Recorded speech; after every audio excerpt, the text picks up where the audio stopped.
And so by the time you're in prison, that's not rock bottom for you? Nope. Nope. No.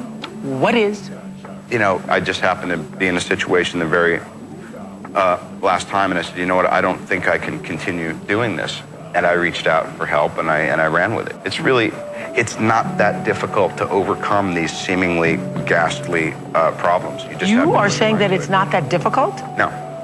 What's hard is to decide.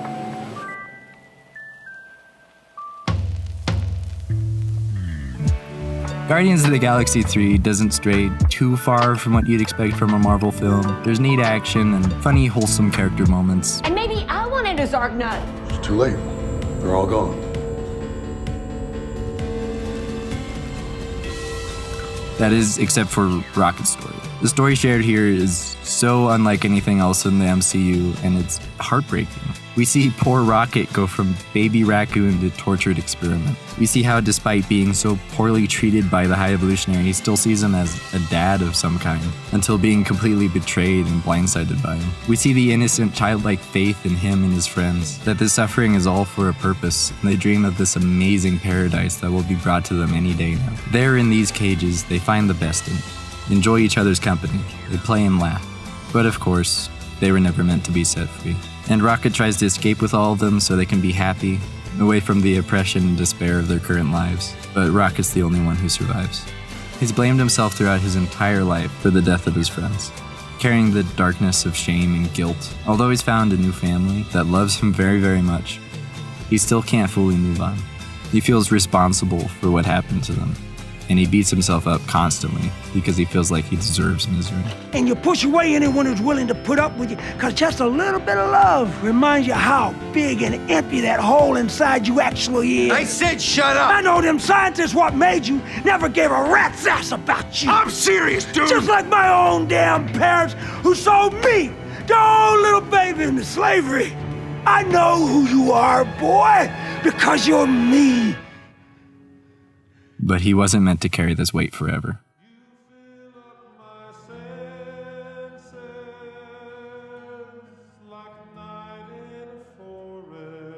When Rocket is there at death's door, he sees his old friends again. We see this hardened, sarcastic man be as a child again, just wanting to fly with his friends. Can I come?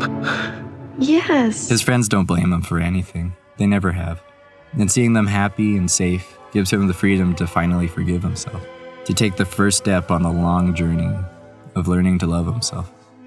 It doesn't matter who his dad is, he realizes he has a purpose beyond his physical creator. He no longer sees his true identity as a raccoon, as something wrong or inferior, but he embraces it, saving all the animals on the ship because he used to be one of them too. Then with a little push from his friends, steps up to become the leader he was made to be.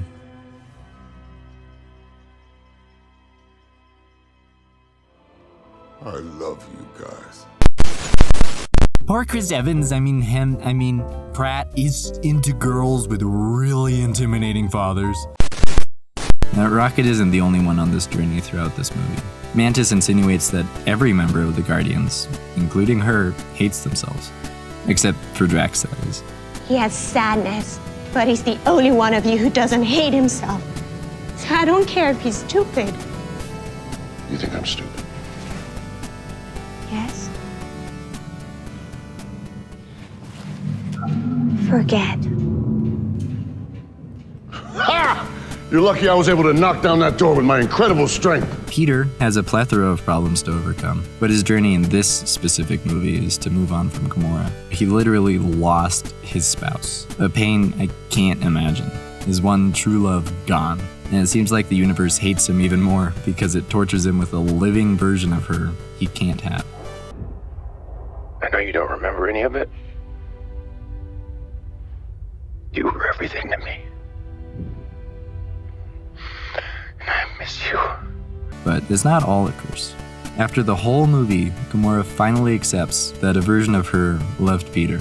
And that moment gives Peter the grace for himself to start moving on. He realizes he's been doing nothing but distracting himself from one thing to the next, hiding from the pain he's endured instead of facing it, jumping from lily pad to lily pad instead of learning to swim. The movie ends with him spending some time with his grandpa. It's possible he's never fully grieved his mother, never fully grieved his wife, never fully grieved his adopted father. I'm sorry I didn't do none of it right. I'm damn lucky you're my boy. He finally decides to face his darkness instead of running, so that maybe he can overcome it. Nebula was tortured by her traumatic past constantly. She was never accepted the way she was. Literally every part of her that wasn't good enough was ripped off and replaced. She hated herself because that's all anyone ever expressed to her. She'd reflect that hatred onto those around her. But slowly throughout these movies, she learns to open herself up to a family that accepts her as she is, finally allowing her to accept herself. Then she decides to rebuild and expand this city of misfits, giving others a home she never had herself, a home where the broken and forgotten are accepted into a loving family.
The Guardians movies are a love letter to the losers. I mean, people who have lost stuff. The people who've lost a parent or a child, friends or homes. There seems to be no end to the pain this life has to offer. Yet life also always seems to give you everything you need to move on. You just need to persist and decide that you want to heal. I once heard the story of a woman who had a dog that she brought with her everywhere. She loved it very, very much, but one day ran into the middle of a street and got hit by a car. The vet that was there recommended that she get another dog since she was so good at keeping one, but she refused and wasn't seen for a few days. A few weeks later, there was a case of animal neglect in the small town, and it attracted quite a crowd, including this woman. And she saw this poor dog that was not even recognizable as a golden retriever, and she asked if she could have it. They agreed that she could take care of it, and over the next few months, its coat got fuller and fuller. Its ribs disappeared into its body like they should be. And this woman turned this dog from a pauper to a king, making it a majestic golden retriever that it was always meant to be. Life will always give you everything you need to repair what's been lost. The question is, will you be willing to accept it? And show a picture of a rocket, but then they can't show a picture of the guy that they're looking for, even though they literally just saw a big hologram of him. Like, what's the point of having these wrist things if you can only show live feeds of the inside of your ship and not like images from the internet effectively? That's very good. There's more. Mantis gains the self-respect to stop needing to be a people pleaser and find herself. Drax goes from a destroyer to dad, but none of our heroes could have dreamed of taking on these new battles if they first didn't accept their new family.